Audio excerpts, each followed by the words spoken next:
You are tired of chasing numbers that never feel like enough. Your mind jumps from bill to bill, from goal to goal, like a restless bird that never lands. Even when money arrives, it disappears into the next worry before you can breathe.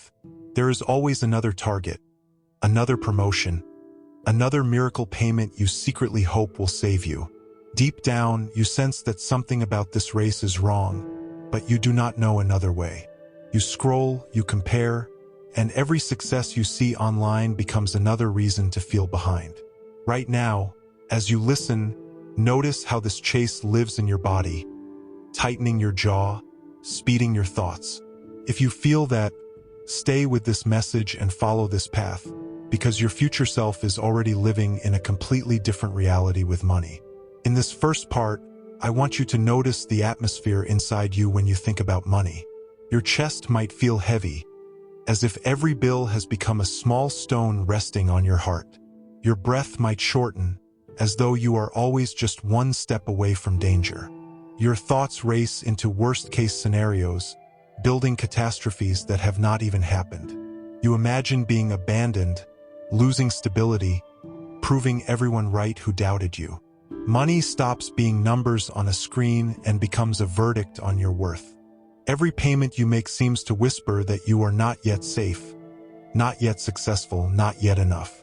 This invisible pressure has been guiding your choices more than your true desires have. You wake up already negotiating with the day, asking how much you must do just to stay afloat. Before you even drink water, your mind is calculating costs, deadlines, and possible losses. You say yes to things that drain you, simply because you fear what will happen if you say no. You push your limits, sacrifice your rest, and ignore your intuition in the name of survival. Part of you believes that exhaustion is simply the price of security. Another part of you watches from the background, wondering when you will finally feel free. You rarely ask that quiet part what it truly wants, because the louder voice of fear always interrupts. This is how the chase continues, day after day, even when your soul is begging for another way. You have been taught that money is proof that you are doing life correctly. You look at your bank balance and decide whether you are allowed to relax or must panic. You measure your value against other people's milestones, salaries, and lifestyles. You quietly punish yourself for not having arrived where you thought you would be by now. Every unexpected expense feels like evidence that the universe is against you. Every delay in your plans feels like a personal failure, rather than a redirection. You forget that your path is unique, because the world has convinced you that worth is measured in numbers. In this fog of comparison, you cannot see how deeply your future self has already surpassed this story. The chase makes many promises to you. It tells you that once you have a certain amount, your nervous system will finally calm down. It tells you that once you hit a specific income, your relationships will feel harmonious and proud of you.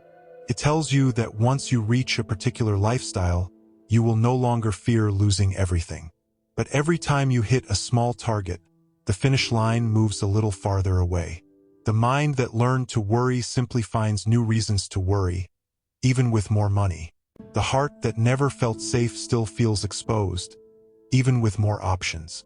This is why your future self never chases money the way you do, because it has already learned that the chase is a spell, not a solution.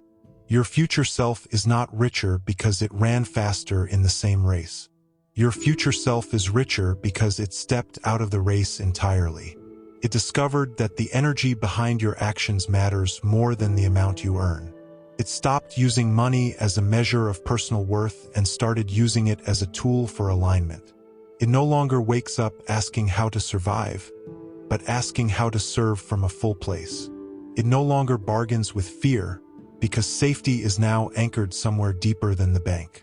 It no longer sees money as a savior, because it has remembered its own power as creator. Before you can meet this future self clearly, you must understand the energetic game you are truly playing with money. Money is not just paper, coins, or digital numbers. It is condensed agreement, condensed energy. Every thought you have about money leaves a vibration in your body and field.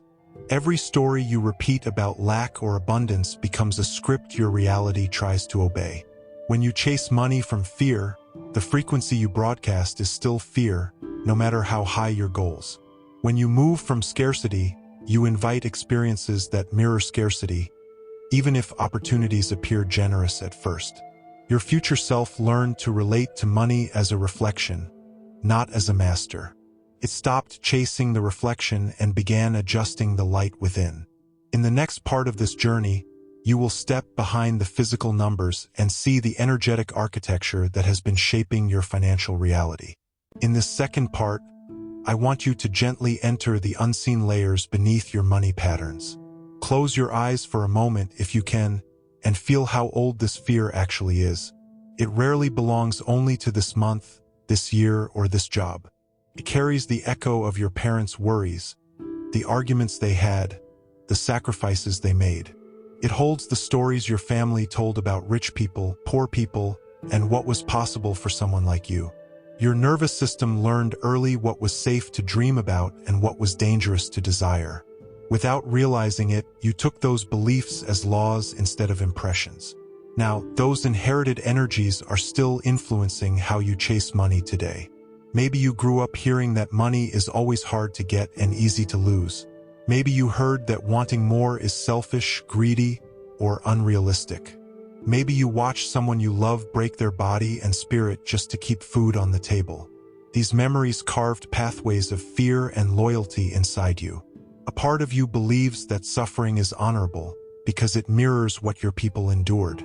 A part of you feels guilty at the idea of surpassing their level of comfort and wealth. So you hold yourself back, then overwork, then sabotage, all to stay unconsciously loyal to those old stories. This is not weakness. It is simply unexamined love that has forgotten it can evolve. Beyond your family, there is the collective field you were born into. You were trained to believe that value is earned only through constant productivity. You were taught that your time is worth less than the profits it creates for others. You were rewarded for overextending yourself and praised for ignoring your limits. You internalized the idea that rest is laziness and desire is dangerous. The system benefits from you chasing money because a chasing mind is easy to direct. When you are exhausted and afraid, you are less likely to remember your power.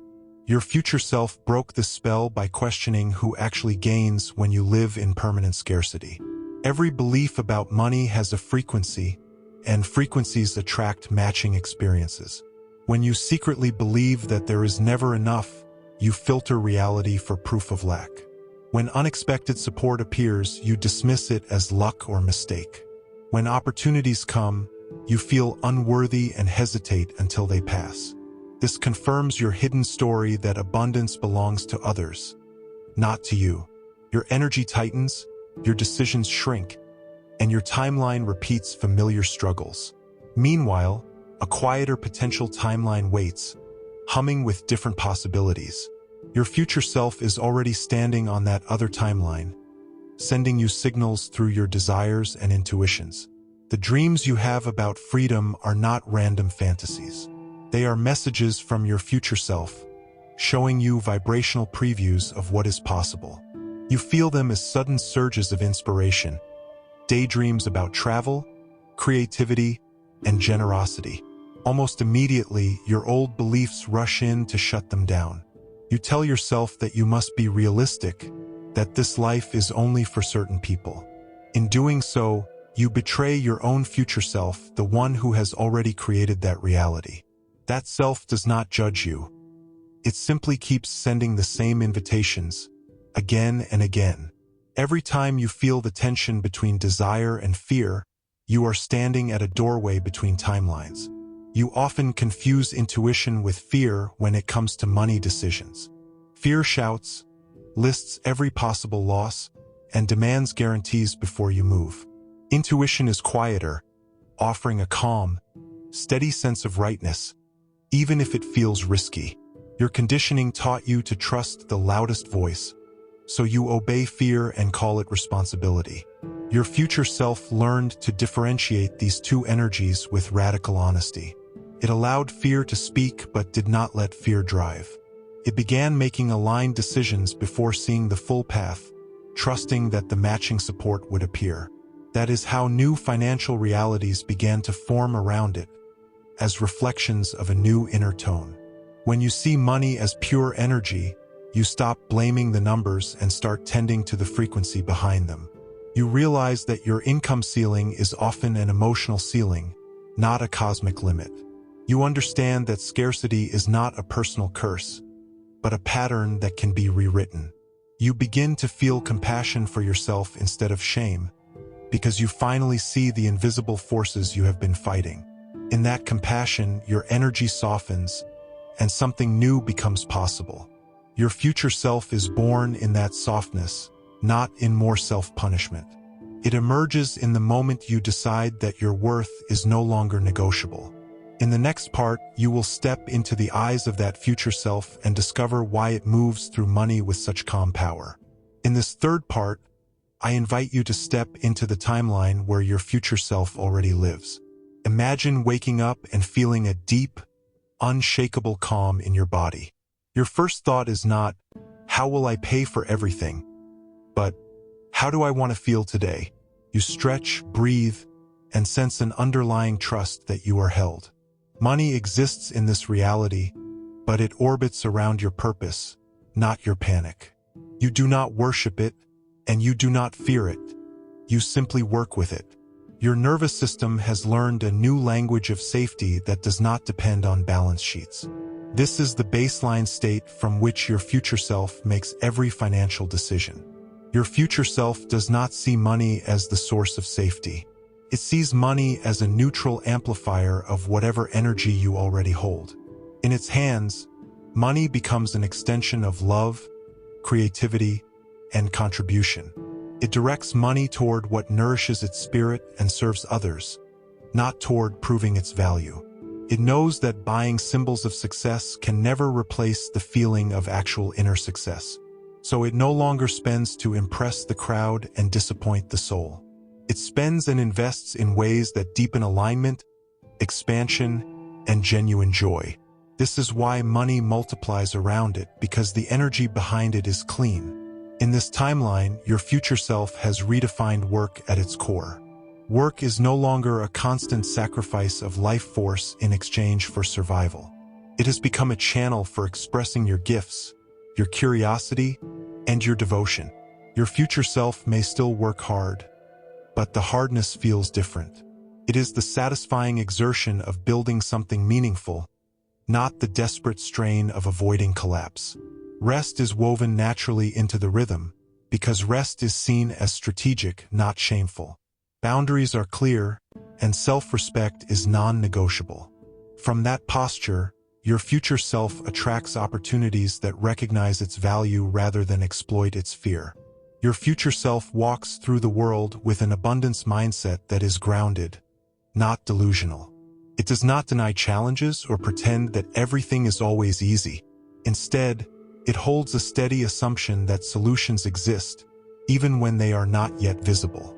When unexpected expenses arise, it feels a moment of concern, but not collapse. It asks, what is this teaching me, and how can I respond creatively, instead of spiraling into doom? This response keeps its nervous system open enough to notice new possibilities. Where your current self might only see closed doors, your future self notices hidden windows. That is why it rarely chases. It simply chooses from options that naturally appear in its expanded field. Desire feels very different for your future self. Instead of triggering shame, it activates curiosity. When a new dream arises, your future self does not immediately calculate why it is impossible. It leans in and asks, who would I need to become to hold this with grace? The focus shifts from controlling outcomes to evolving identity. Desire becomes a guide for growth rather than a reminder of lack. Money is invited to support that growth, not to substitute for it. This is why your future self's desires often manifest faster, because they are rooted in alignment, not escape. Feel for a moment how your future self's body experiences money. There is space in the chest where there used to be tightness. There is length in the breath where there used to be shallow gasps. The jaw is unclenched, the shoulders are dropped, the stomach is not in knots. There is a subtle sense of, I can handle whatever comes, even without knowing details. This embodied safety radiates into every interaction, including financial ones. People feel it and respond with more trust, respect, and willingness to collaborate. Opportunities follow regulation because regulated energy can hold more. Do you notice the difference now between the self who chases money and the self who magnetizes it? The chasing self is contracted, panicked, and externally driven. The future self is open, grounded, and guided from within. The chasing self tries to outrun fear. The future self turns to meet it and move through it. The chasing self asks, how can I make enough? While the future self asks, how can I become the one for whom enough is natural? The external circumstances may not change overnight, but the inner posture can begin shifting now. That inner shift is the doorway through which your future self reaches back to you. In the next part, you will start rewriting the story you have been carrying about money, worth, and what you deserve. In this fourth part, you begin to consciously rewrite your relationship with money. The first step is simple and radical awareness. Notice the thoughts that rise automatically when you think about your finances. Write them, speak them, or at least witness them without editing. You might hear, there is never enough, or I am bad with money, or I always mess this up. These phrases have become background music in your mind, but they are powerful spells. Your future self broke those spells by refusing to repeat them unconsciously. You are now invited to do the same. When an old belief appears, you do not need to argue with it violently. Simply acknowledge it as an outdated program, not an absolute truth. You can say, I see you, fear, and I know you are trying to protect me. Then you add, but I am choosing a new story now, one that my future self already lives. You replace, there is never enough, with, more than enough is on its way as I align with my purpose. You replace, I am bad with money, with, I am learning to partner with money wisely and intuitively. You replace, I always mess this up, with, I am capable of new choices and new outcomes. Over time, these new statements become the inner atmosphere in which abundance can breathe. Rewriting the story is not only mental, it is deeply physiological. Your body must learn that safety is possible without constant worry. You can begin by giving yourself small experiences of safety that do not depend on money. You can ground your feet on the floor, slow your breath, and remind your body that in this moment you are not in immediate danger. You can place a hand on your heart and another on your belly, whispering, we are learning a new way. These simple acts rewire your nervous system to tolerate calm. As your capacity for calm grows, your decisions become less reactive and more aligned. This is the fertile soil in which your future self's reality can take root. Your future self did not arrive by affirmations alone. It took aligned action.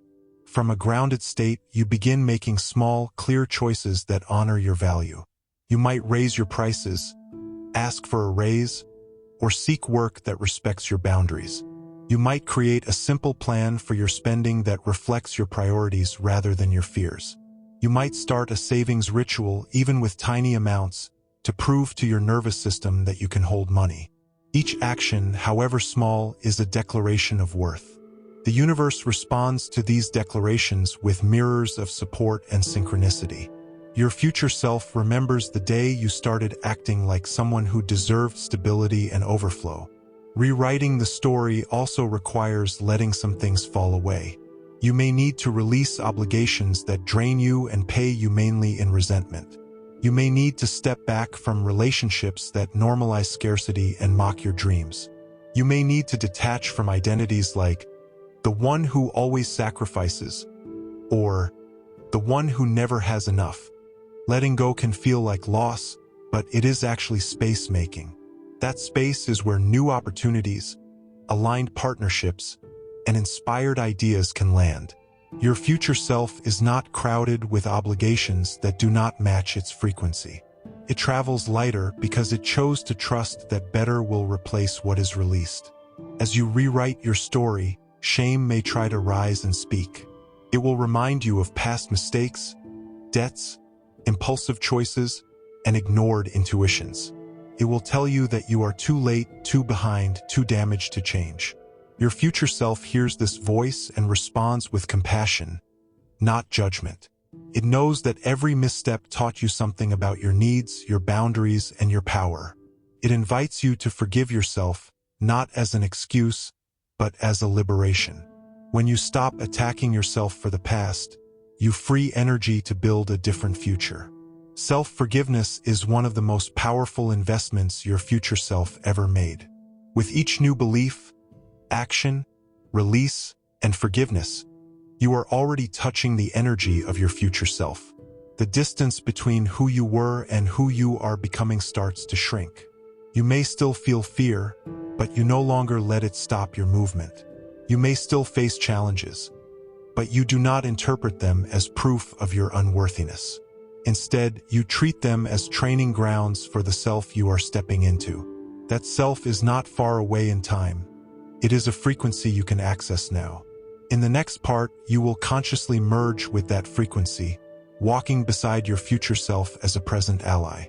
The chase will begin to dissolve as you realize you and your future self are not separate. In this fifth part, you begin the deliberate integration with your future self. Imagine that version of you sitting across from you right now. Notice how they look at you, not with disappointment, but with deep recognition. They remember exactly how it felt to be in your current situation. They know the late nights, the stress, the doubts, and the bargains you made with fear.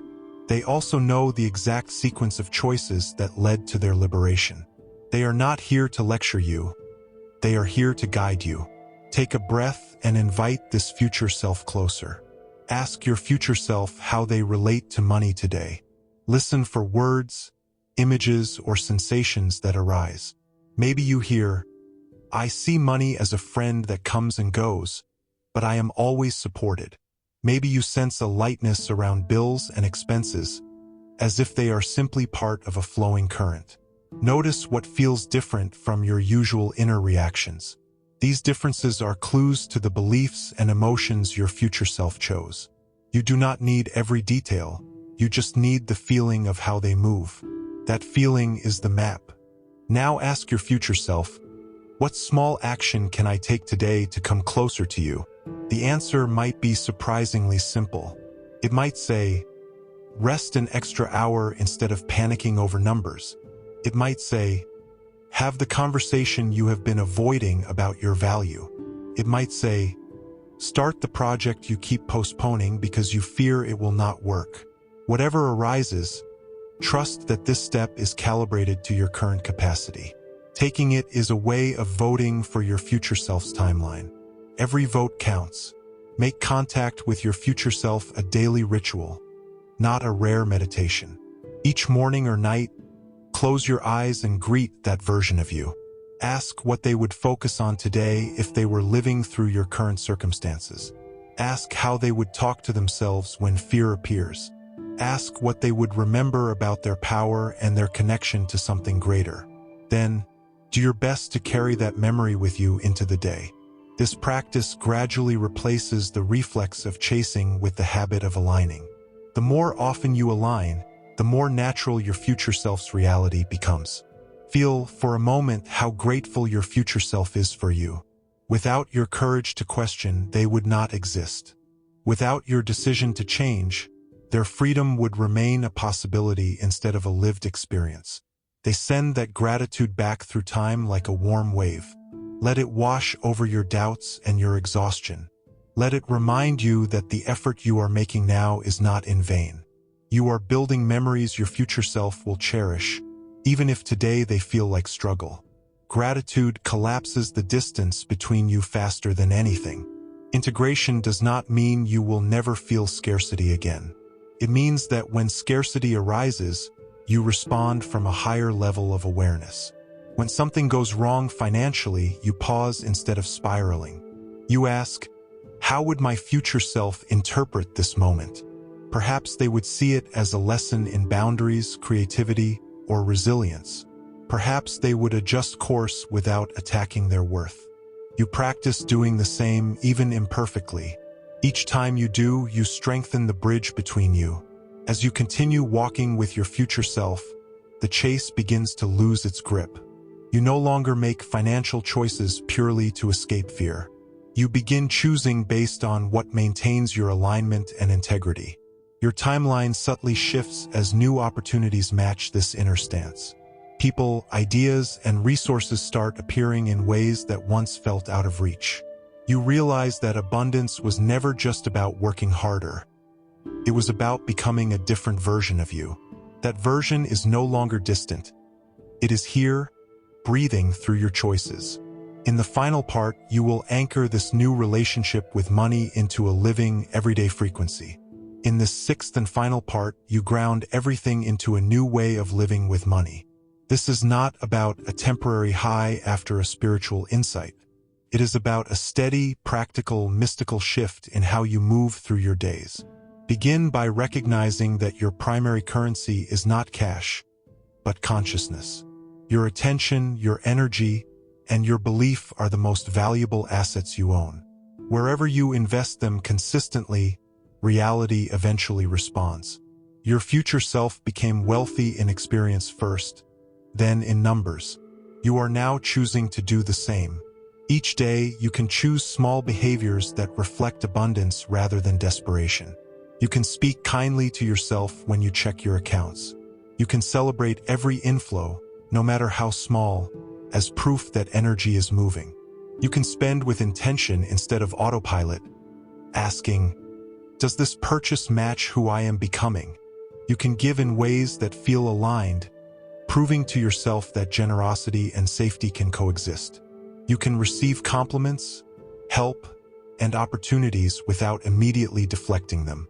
These micro behaviors are like tuning forks, gradually adjusting your frequency. Over time, your external reality tunes itself to match. From now on, you begin to identify yourself differently. Instead of saying, I am always stressed about money, you say, I am learning to feel safe while money flows in and out. Instead of saying, I am not the type who gets ahead, you say, I am the one who breaks patterns and opens new paths for my lineage. Instead of saying, I am just surviving, you say, I am expanding into a life where my needs and desires are honored. These are not empty words. They are identity codes. Your subconscious listens and adjusts its expectations about what is normal for you. Your future self has been speaking these codes for a long time. Now you join that chorus consciously. Living this way also involves a deeper level of surrender. You accept that you cannot control every outcome or timing. You choose to trust that life is not trying to punish you but to partner with you. When things take longer than you hoped, you do not immediately assume failure. You ask, what strength or wisdom is being developed in this delay? This trust is not passive. It is an active stance of collaboration with the unseen. Your future self radiates this trust, which is why opportunities feel drawn to it. You are now cultivating the same field. As money becomes less of a monster, it becomes a meaningful ally to your purpose. You start asking different questions than before. Instead of, how can I make the most, as fast as possible, you ask, how can I serve most deeply and still honor myself? You design offerings, careers, or paths that align with your soul rather than just the market. You allow your gifts to be visible and to be fairly compensated. You understand that being supported does not take away from others. It expands what you can give. Your future self lives in this balance of giving and receiving as a sacred loop. You are stepping fully into that loop now. Take a moment to feel where you started this journey and where you are now. You began in the frantic chase, measuring yourself against numbers and expectations. You traveled through the energetic roots of your fear, met your future self, and started rewriting your story. You practiced integrating that wiser version of you into daily choices and sensations. Now, you stand at a threshold where money is no longer the master of your nervous system. You may still be on the path, but the path inside you has changed direction. If this message stirred something true in you, keep walking with it, and stay connected with this space so you remember you are not alone. Follow, subscribe, or return here whenever you forget, and let your future self speak to you again through these words. Your future self is not in some distant, unreachable paradise. It is in the next aligned choice you make. Every breath where you choose trust over panic brings you closer. Every decision where you honor your worth rewrites your lineage. Every moment you pause and ask for guidance opens a new doorway for abundance to enter. The chase may still whisper, but it no longer defines you. You are remembering that you were never meant to chase what is naturally drawn to your true frequency. Money is learning who you really are as you do. And as you continue to awaken, your future self smiles, knowing that the way you once chased will soon feel like a distant dream.